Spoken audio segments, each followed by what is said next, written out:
Hello. Okay. All right. We're gonna go right on back in here. All right. Here we go. Why not? Right off the get-go, huh? Okay. Hi, I'm Jessica, and if you're here, you probably know me. If you're here, you probably have either watched a few of my videos and found it interesting, or you have possibly seen an episode on television that included a story of mine that I had shared. Um, Something to take into consideration as you watch me here is that my home is very active, and I am the only one home right now. And I actually was just live, and I was in another room, and that room particularly for the last 20 years has been a very active room.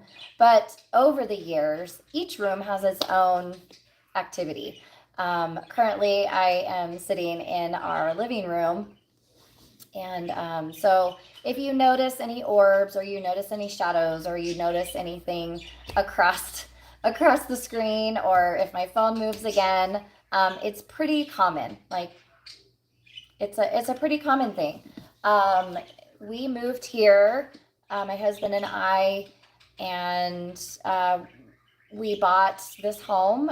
It's a cute little cabin. We bought this home from a family that had done a little bit of remodeling, but they bought it from the original owners that had built it, I want to say in early 2009. No, sorry, 2001 rather, because we moved here during right after that. But so it's fairly new in terms of homes. The land that we live on, however, is very active. The land that we live on is part of the reservation, or was at one point, but the boundaries are not, are not evident amongst those that walked this earth before this home was built.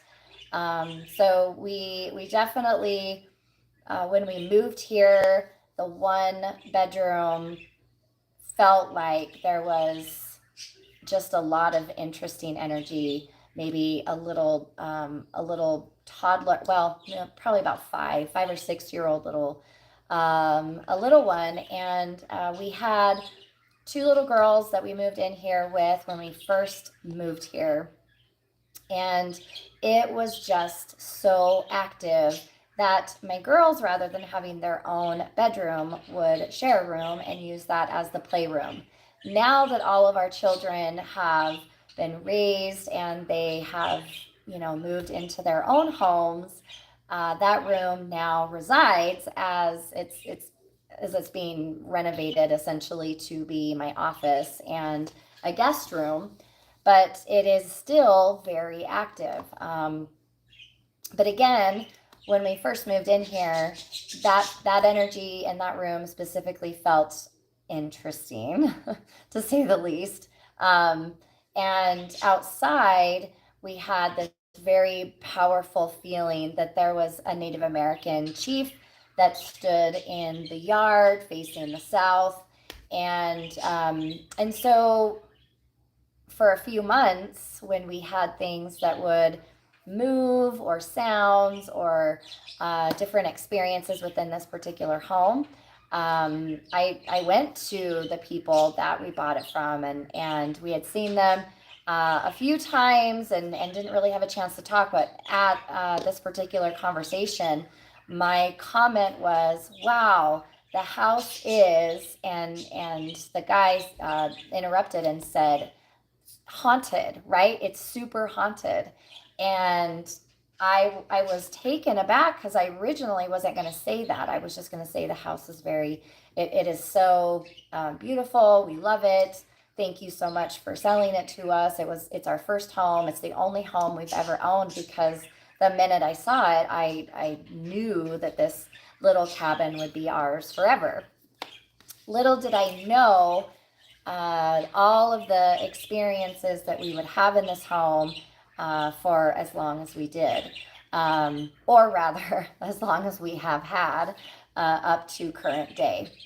So, I would like to share with you some of these experiences. And while I start talking about it, and even in doing so, it brings on that activity so I can start feeling it. I was in the other room and I was talking about it and I could feel it swirling around me. So this energy is very much a living energy that is aware, like we share this house with other things.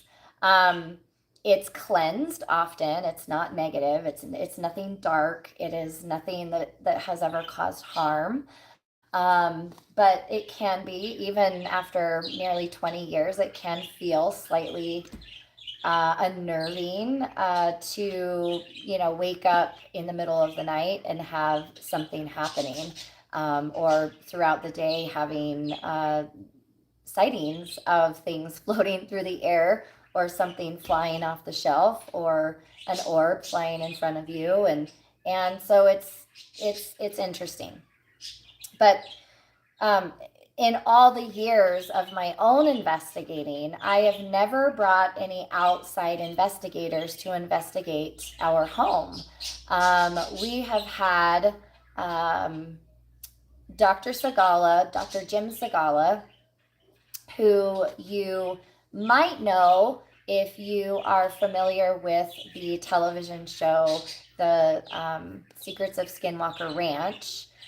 He was on season 1, and he's done some other work as well. He is a physicist, a scientist. I met him through an experience that I would also like to share with you on a live if you are interested. All the stories. I have not just stories, but the evidence. I have so many notebooks filled with experiences and all the things that I myself have gone through, my family's gone through, whether it's in the home, whether it's when we're driving, whether it's at a particular location that I won't necessarily mention. But it is a familiar place that you might know if you heard what I just said, where I met Dr. Segala. And I met Dr. Segala in 2019 after I had an encounter, specifically an injury to my physical body from UAP.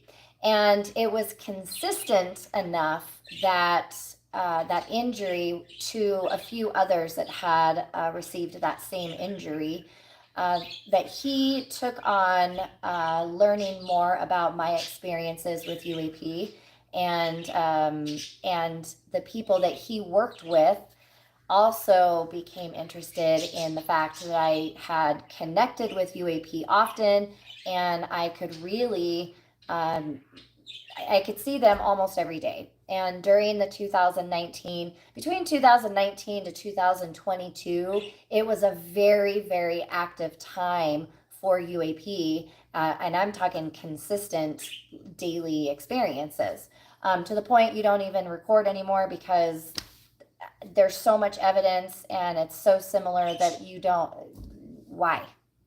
Right? So I have lots of journals to explain a lot of those things, but specifically, my first experience that shaped my entire life after, as I know it now, that opened me up to all the things all at once.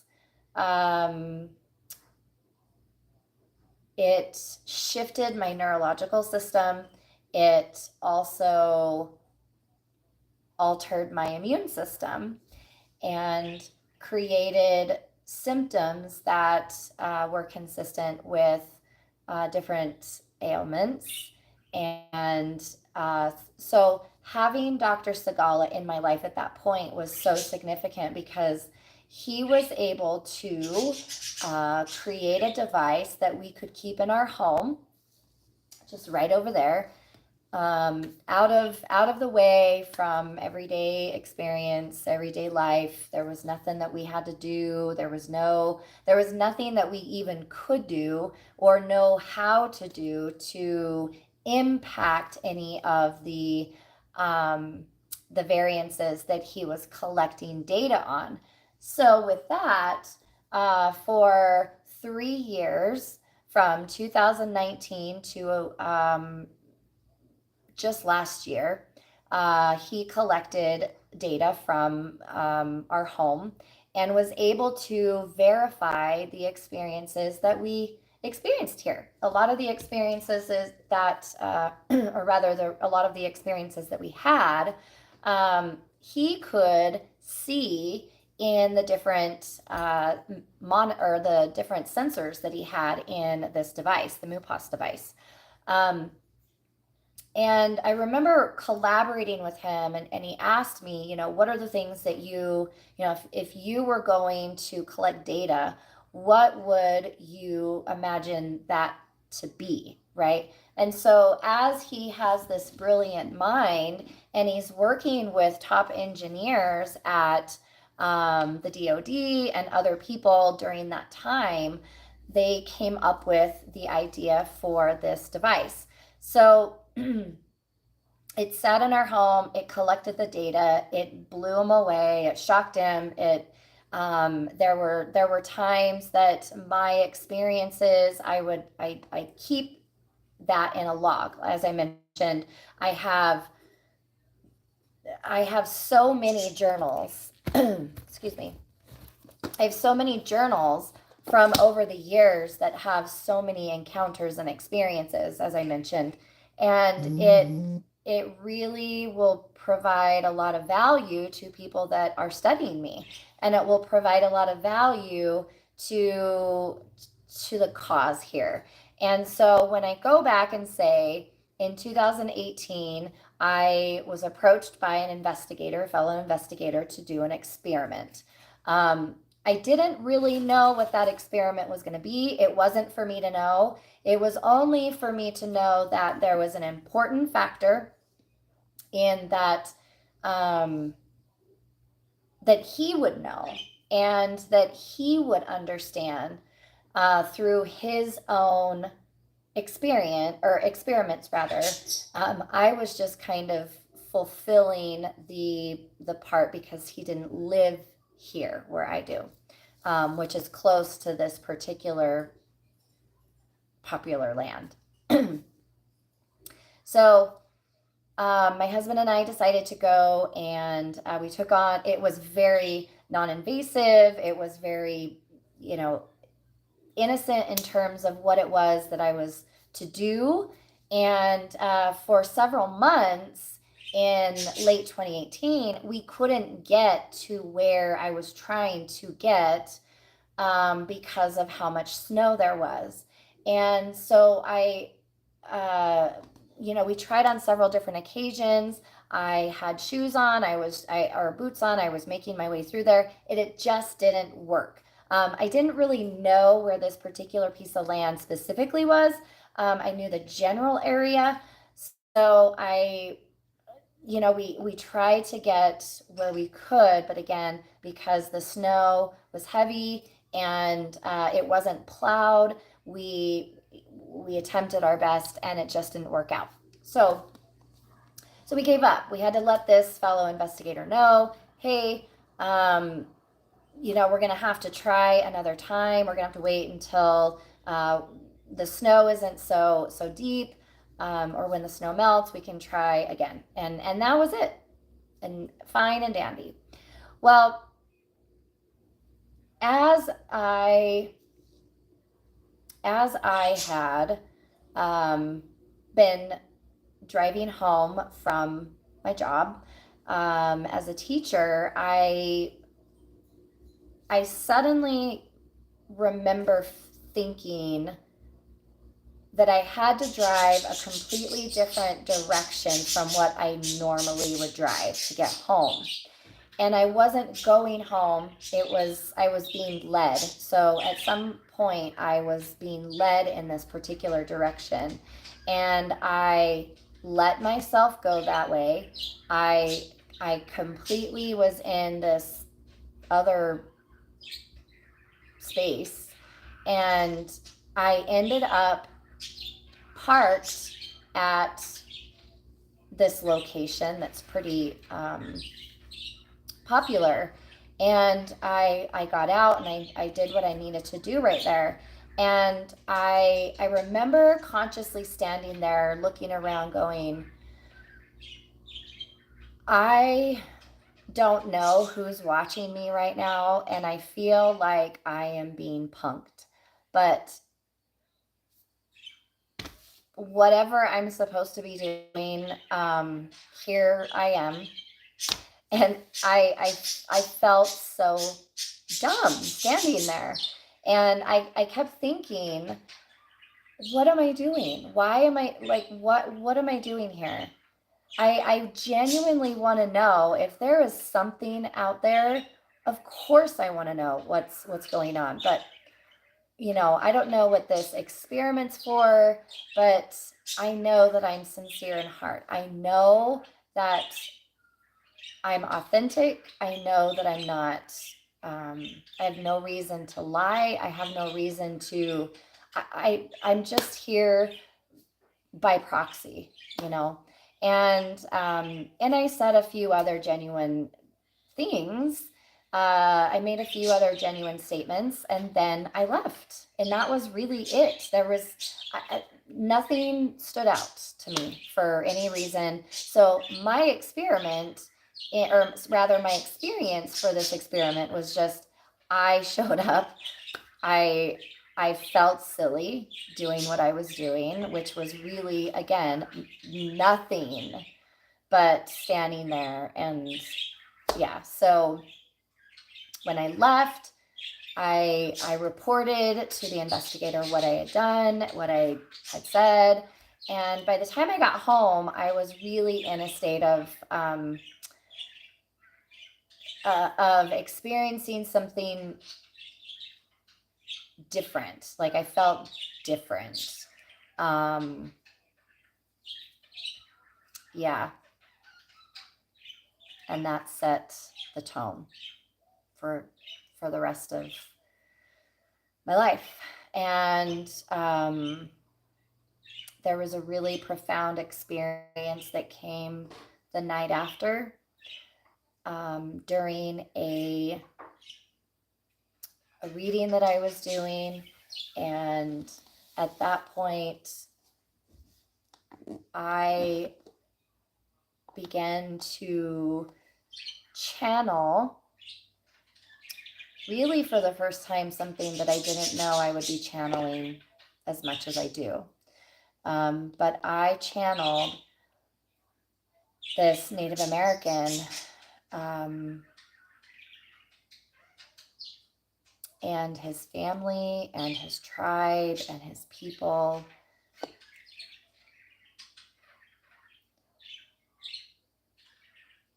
And it was an automatic writing experience that I will never, I still will never, I will never forget. I will never forget that. I will never forget the feeling of being that man and running in fear of my life. I will never, ever forget the emotions that I felt.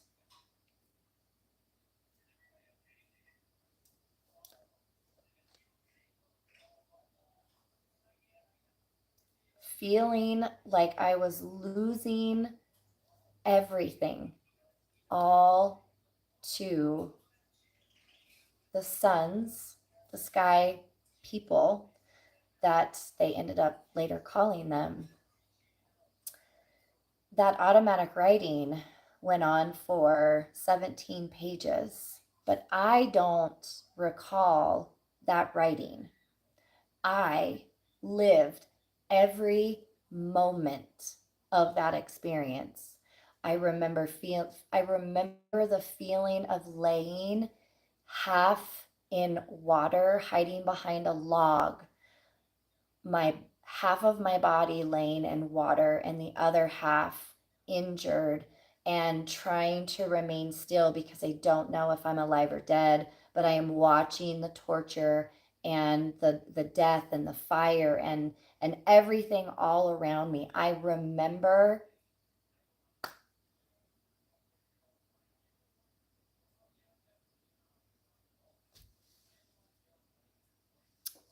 I will never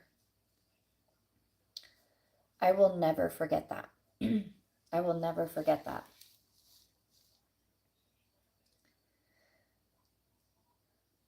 And that was the first time I had ever done an automatic writing, and it was so unbelievable.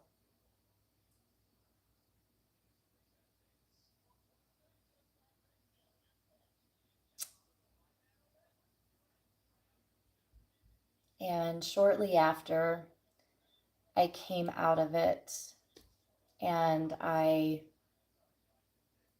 went and out of my room where I was at, and I was, because I was literally in the middle of doing work. So I had just gotten done doing a reading, and I was doing some work. I did an audit, or I was taking notes, and then I channeled the automatic writing after seeing the cards from this reading.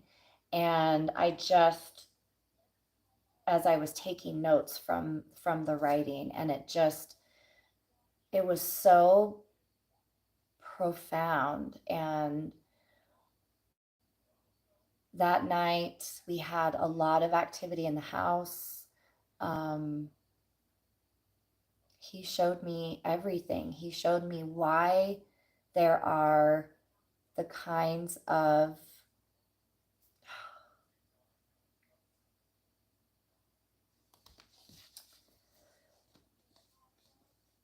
I think that in order for me to convey that particular experience, I'm going to have to just read to you from that journal so that you understand.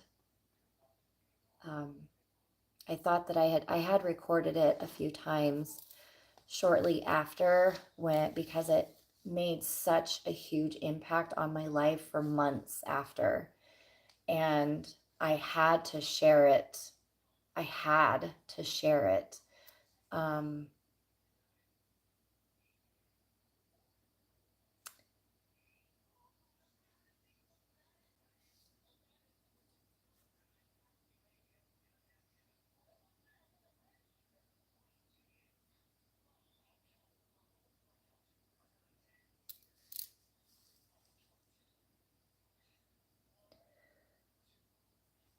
But I also didn't know who to share it with.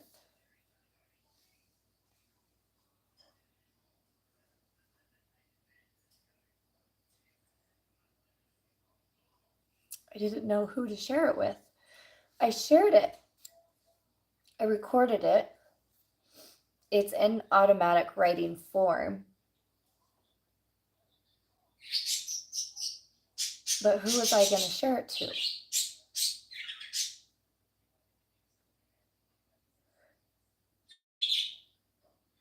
I had, from that moment, a profound connection to that land that I have had since.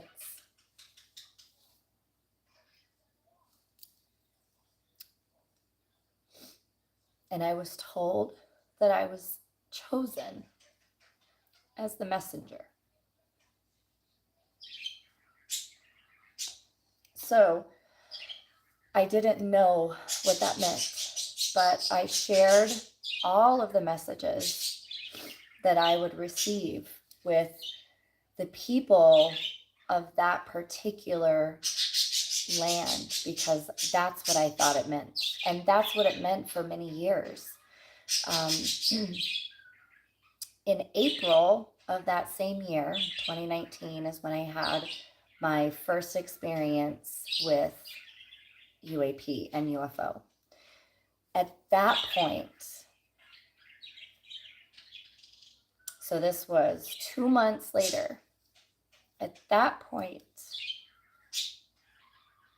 everything changed for me, because it did give me that neurological shake with sudden onset Parkinson's, temporary sudden onset Parkinson's, and it changed my immune system. So it opened up my brain to receive all of this information all at once. And when you receive all of that all at once, it's a lot. And I have literally spent the last nearly 7 years compartmentalizing all of these things so that I can understand all of these things. The rational mind is trying to rationalize and process and understand these things, but after 7 years, how do you rationalize the irrational? How do you rationalize things that most people will never come close to even thinking is real, let alone considering it to be a topic of discussion?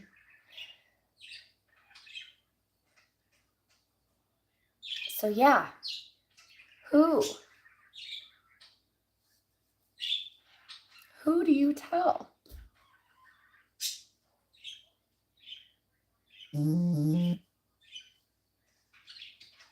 So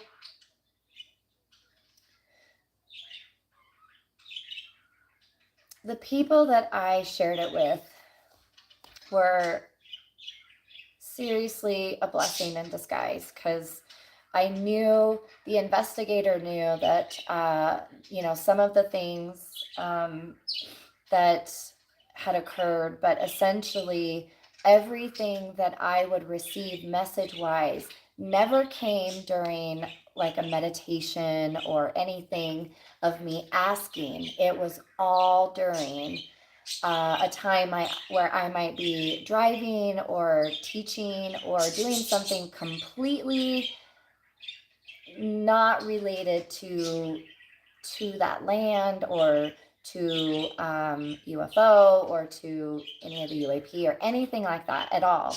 And I would have these visions in the middle of a discussion on math. And as I'm teaching, I then see something, and then I get the message, and it's very, very insistent, and insistent to a way that I would have to stop what I'm doing, because it would be on repeat. And it would repeat and repeat and repeat until I shared the message. So I did.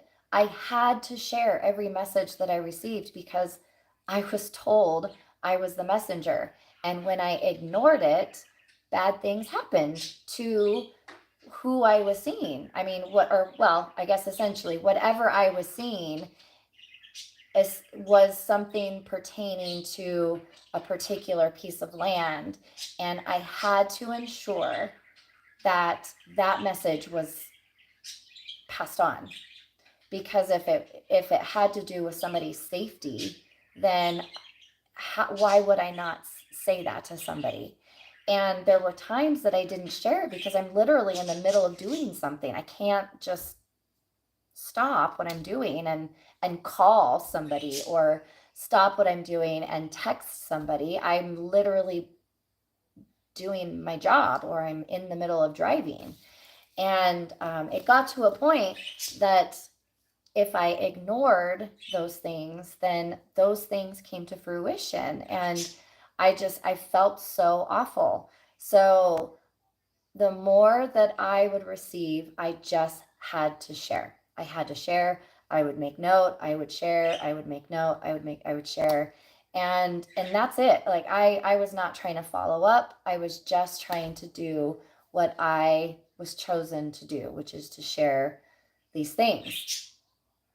Now you might be asking, well, like, why? What are you sharing, and why?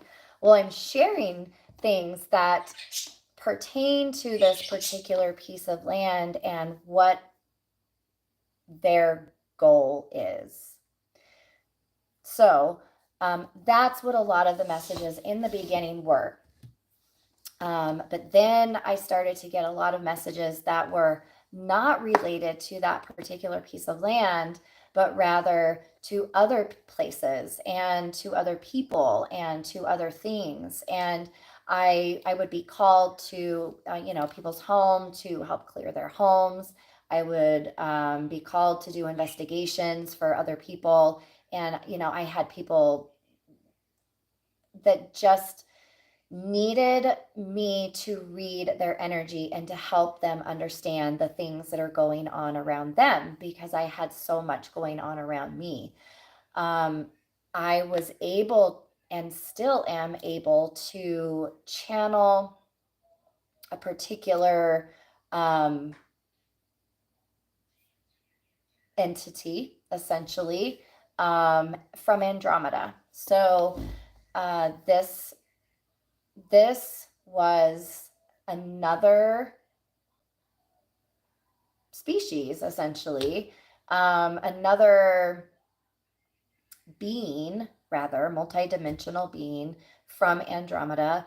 And that individual would tell me that they are able to get here during the time when Andromeda and Cassiopeia are aligned.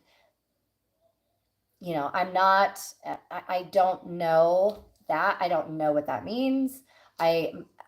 Most of the things I don't know what they mean. I just accept it and I say, okay, and I write it down or I send it off to people that want to know those things. Now that we are where we're at, I've had some speaking engagements that have spoken directly about my initial experience. Something to keep in mind is that my 2019 initial experience was not my only experience. And I think because this particular television program that invited me to speak, the team had some of the team members had known about a lot of my experiences and really wanted me to have an opportunity, a platform to share. So that was one of the reasons that I chose to do that particular show, was because I knew that I was the messenger. I knew that I had to help others to feel that validation as well. I've had so many people reach out to me about their experiences and just needed validation. And because they were able to show a lot of the injury that I had sustained from some of my experiences, then there was also the neuro. So I sustained injury on my initial experience. I sustained the burns and the radiation on another. So it's important to understand that, because my children were with me during my initial experience. They did not receive the radiation burns because they were not with me when I received the radiation burns, because that was at a different time. I need that to be clear. So my initial experience occurred, and that caused the connection, right? It was the connections that were made to the UAP. And from that point, every other day, I was seeing them every other day. And I would go about life, and then suddenly I am prompted. And I'm just saying, like, there's this knowing, this claircognizance about it, that you just suddenly are driving and you look off, there it is, 3, 2, 1, and it's gone. And it's gone. Like, there's not even enough time to find your phone, to find something. Even if you were recording everywhere you went all of the time, if I had my video going all the time and then I just flipped it up there, you wouldn't see it. You wouldn't see it because it's in the blue part of the sky and it's clear. Yes. So how do you see something clear if it's clear? Well, it has this iridescence about it. So the iridescence part is what I could see. It was this little shimmer, and you could see like the center, there would be this luminescence about it, and then you could see the shape. Now, these are the spheres that I call the observational crafts. These are observational crafts. Over the years, there are many different kinds of crafts that I've seen. I've journaled them down, and these particular ones are they're observing. They're checking things out, checking in on me. They're checking in on things. That's it, right? Some people could see them, some people couldn't. My family couldn't see them for the longest time. We would all be looking in the same direction, and I'm pointing. It is right there. It is right there. It is right there. And they couldn't see it. So unless I took a photograph and then showed them where to look and what to see, then they couldn't see it until it became evident that they were able to finally start seeing them for themselves. Now, I go back to some of the things that I started with, which is about our home. Most recently, about a month ago, I woke up to a large golden sphere. Well, I guess it was about the size of a bit smaller than a basketball. Maybe like the size between a cantaloupe and a basketball. And it was on right next to my husband, right above him. So it was about 1.5 feet above him, and it was silent. But it was in the black of the night. It was obvious. It emitted its own light, but it was enough light that I could see that it was solid. It was not see-through. That I can tell you. It was solid, like metallic. That was new for me. So even after all of these years, I've seen all different kinds of crafts. I've seen all different kinds of shapes, and particularly in our area, right? But having an I don't even call it an orb, because all the orbs we've seen before do not even compare. There's no comparison. So I didn't get information on this one. I had no idea. But the one thing I will say is that I opened my eyes, and I remember looking at it for a few seconds before I squinted, and I'm trying to understand, and I nudged him a little bit to wake up. And I didn't say anything, but I nudged him.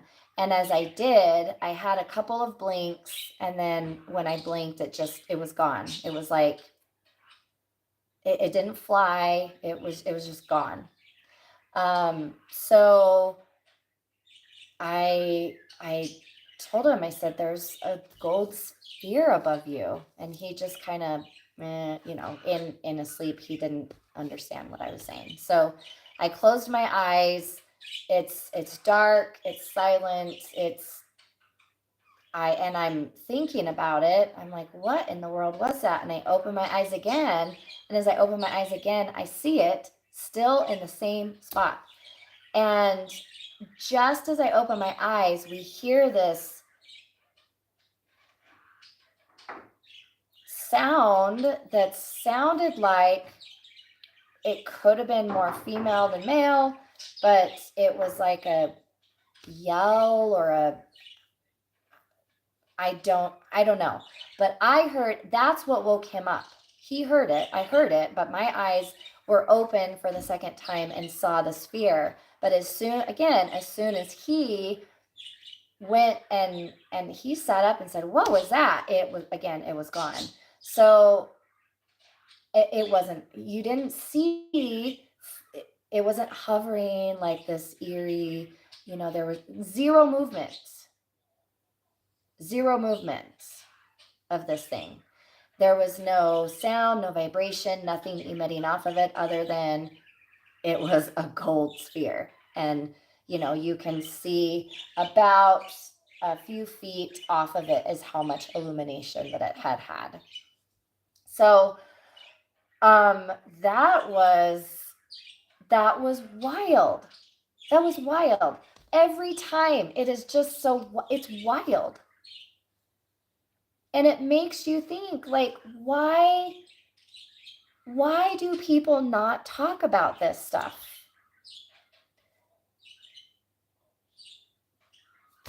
Why? Because I know that my brain did not make that up. I know that my brain did not make up the hundreds of times that I've had experiences witnessing different UAP. I know this. I know this. I have the scientists that have worked with me and the different medical teams that have taken different bloods. I mean, I have been tested and tested, and the specialists of all kinds do not know why I have that. They don't even know what the autoimmune marker even is that's in me. They don't even know. They don't know where it is. They don't know what it is. It's just in my immune system. It's there. But they can't diagnose it as something because they don't know what it is. So,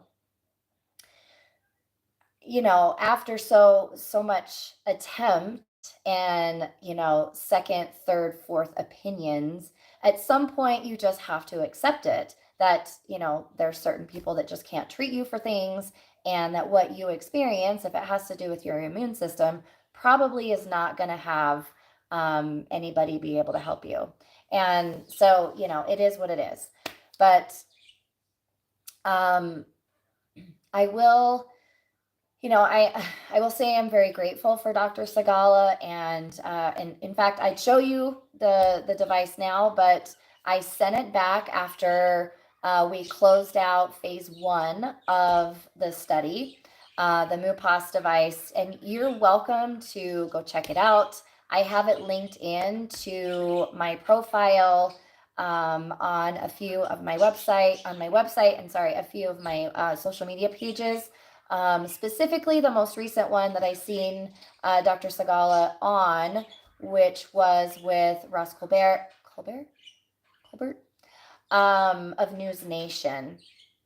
And he, in Dr. Sagala's presentations, he talks about one of the most interesting cases that he has seen some data on, and it talks about the level of radiation, the microwave that he collected in the spike, and the note that went with it.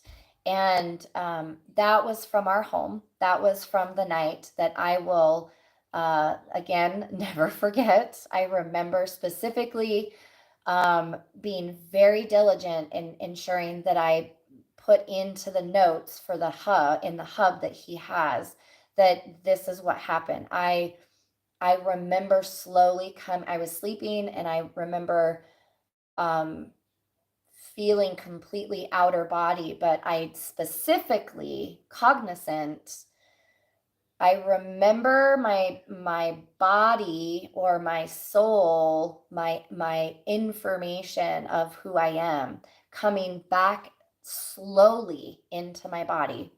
And as I felt that presence of body and the weight of gravity, I woke up and I grabbed my laptop and I went into my hub and I made the note, and I said, I swear, if there was ever a time, this is going to sound so crazy, but if there was ever a time that I were to say that I was abducted, it was right now. It was over this last night.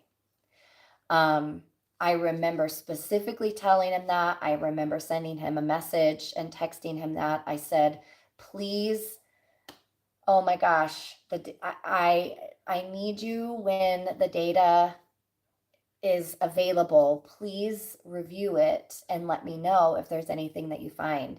And he was able to correlate my experience to that gamma spike, that microwave spike.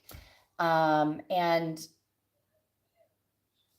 that to me, and he'll admit, I don't know if she was abducted. I don't know if I was abducted, but it felt like I was taken.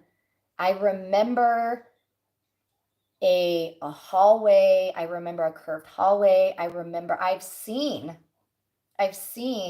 these black eyes on many occasions. And it's always really close in my face. So I have many journal entries that have specifically these large black eyes.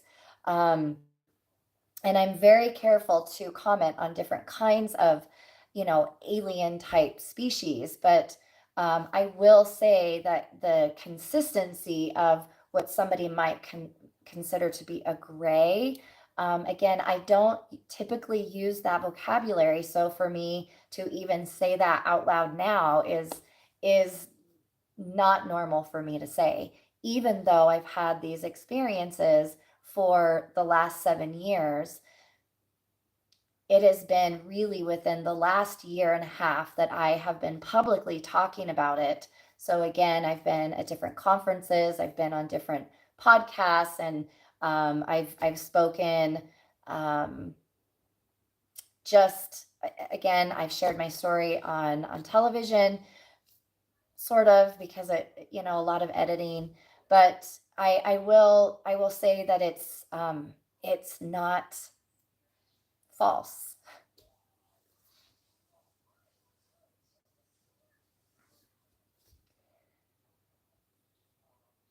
So the reason that I feel so strongly about sharing is because I was, as I mentioned at the beginning, I was told, you are the messenger. We need you to do what we gave you the gift of doing. We've shown you all these things. You have the evidence. We've given you all of the facts of the why and the how and the when. We've given you all of that. We need you to go and tell them. So even though I was telling the people that I was telling, it was relevant and pertinent to them for the uses that they chose to use it for. But now, the reason that I'm here with you is because I have so many messages that they've given me over the years. And now, the time that we're in, this is the time that is coming to fruition. And I know that there are others out there like myself that are regular people that have regular lives and regular jobs and regular things that you're just trying to exist in. And you have these profound things that have occurred to you, and you don't know who to talk to about it. And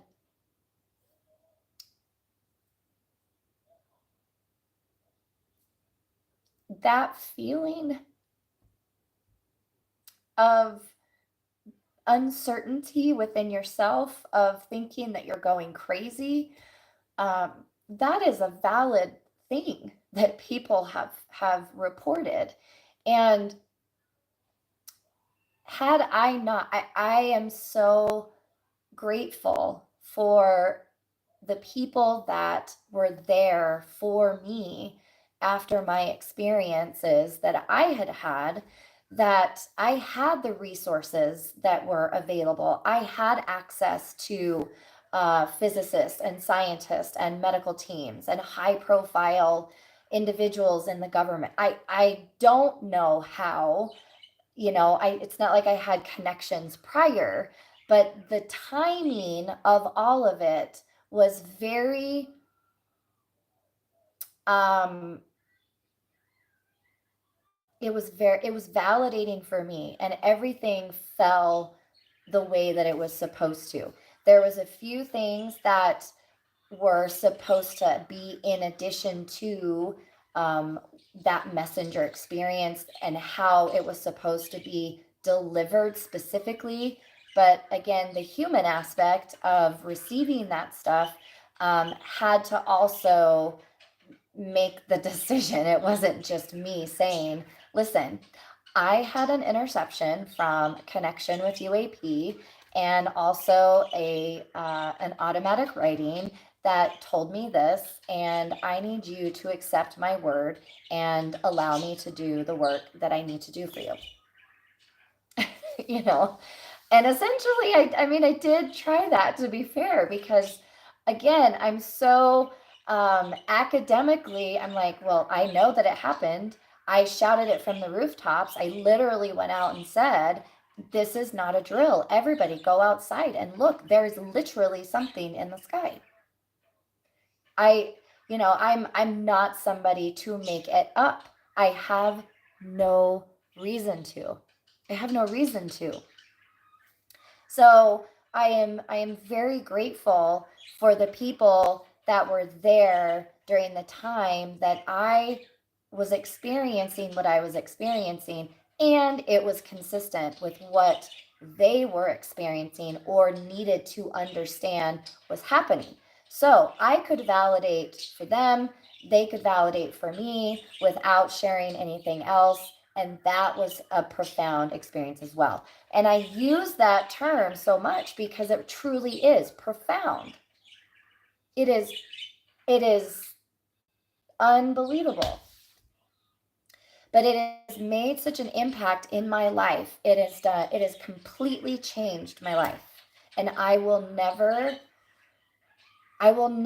forget, because now, again, as I, after 7 years, have learned more about the things that I have received, because again, all of that information all at once, right? It's like the hands of Creator came upon me and just shook it a bit and moved any of the unknown stuff out of the way, and then deposited everything, all the knowing of all the things at once.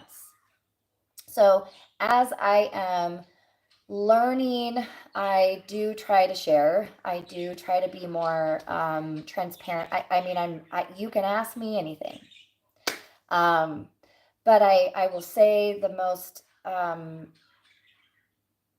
incredible thing that in the last, maybe year and a half that I've been, and I guess it's been more the entire time, but I didn't really focus on this one in particular.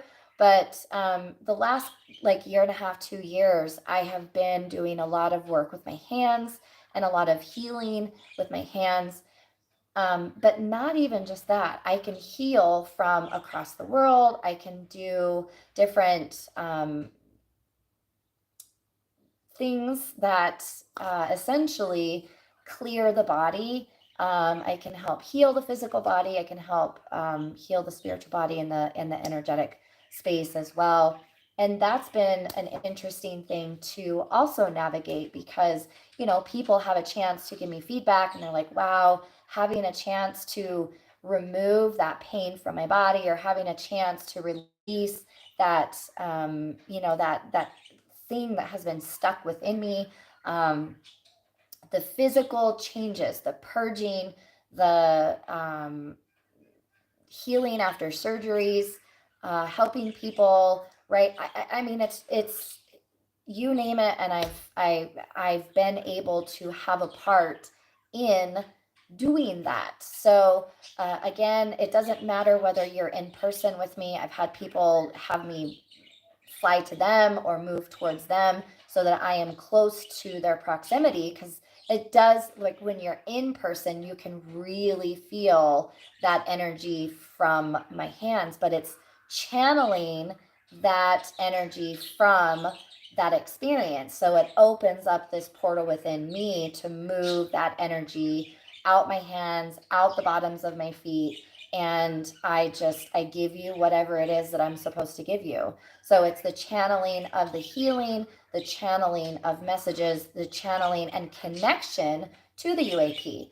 I've hosted events over the years that have been overnight experiences where I can take you out and I call them in, and you can, for people that are skeptics, they don't leave skeptics anymore.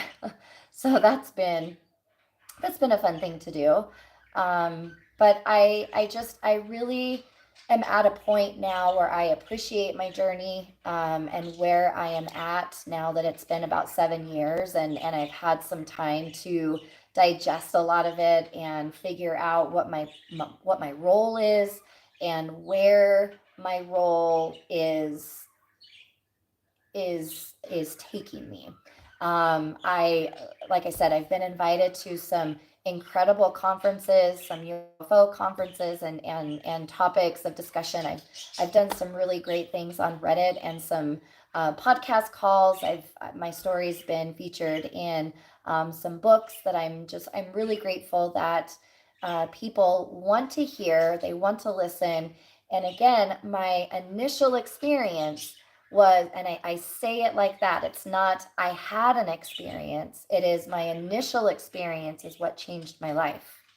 It brought me to a place where I am now currently on a level of channeling other dimensions whenever I need to.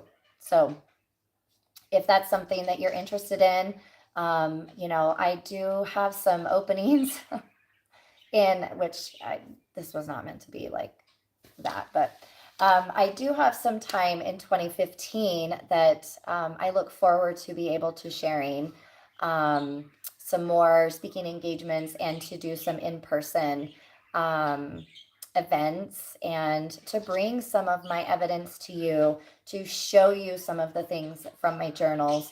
And again, I invite you to go to watch some of the talks that Dr. Segala has done. They're all over YouTube, and you can see when he refers to the data and what it is in phase 1 that his goal was. And I'm excited for some of the things that are coming up. But again, if you have other interest in learning about some of these messages, please let me know, because I would really love to be able to share them. I am really not an editing online use. I don't know how to do all that stuff. So I am just here live because I was on my page looking for a video and felt compelled to share. So I don't know if anybody's watching. I don't know where it's going to go when I hit end, but it's time for us to come together and for us to be able to share that validation and to know that you're not alone. And I know how much it's changed your life. I know that it's brought upon a lot of challenges, like myself with my health challenges, that it's brought me, my immune system, my neurological injury, and even the way that everything in my life is now. I've had, like I said, the radiation burns I've had on a couple occasions, but that to me is not a negative side effect. Essentially, it's like when you stand next to a car that is giving emissions and when it takes off. That is how I believe, that is how I was even instructed. It was not intentional. There is not a negative, at least that I've experienced in all the different kinds of crafts that I've seen. It's just some of them have different exhausts that leaves you with radiation burns. So, we just have to be careful. So, thank you guys so much for listening. If anybody made it this far, I would love for you to provide me with any comments that you have, or any of your thoughts. And if you'd like to reach out to me, please feel free. I have a very minimal website that you can go to. where I have provided some of my videos and some stories that are going to be uploaded here in the next few months. But you can visit the Mysteries Among Us at, let's see, I think it's the mysteriesamongus.com. You'll know when you're there. You'll know. You'll see it. I have the video from Dr. Segala on the homepage, and you'll see some of my videos there. But if you watch this one, you can go into my other YouTube videos and take a peek at some of the other things, because UFOs, UAPs are not the only thing that we experience. So you can go in and check out some of the cryptid-like videos that I've caught over the years, the different glitches that occur with our technology and our cameras. I'm still trying to find some of the orb videos from our Ring camera that we've had over the years there's a lot of things that vanish, you guys. I don't know where they go. And then I also have the recording from when I mentioned earlier about sharing from the connection from that experience of the experiment, rather, with the Native American. So when I shared that, I did record it. It's a really powerful video because it conveys the emotion that I had felt for many, many months before I decided to read it out loud and share it. It's an emotional experience every time. So thank you again. I look forward to sharing more, and I hope that you have a wonderful evening. Thanks. Oop. See, look, I can't even shut it off. I don't even know what I'm doing.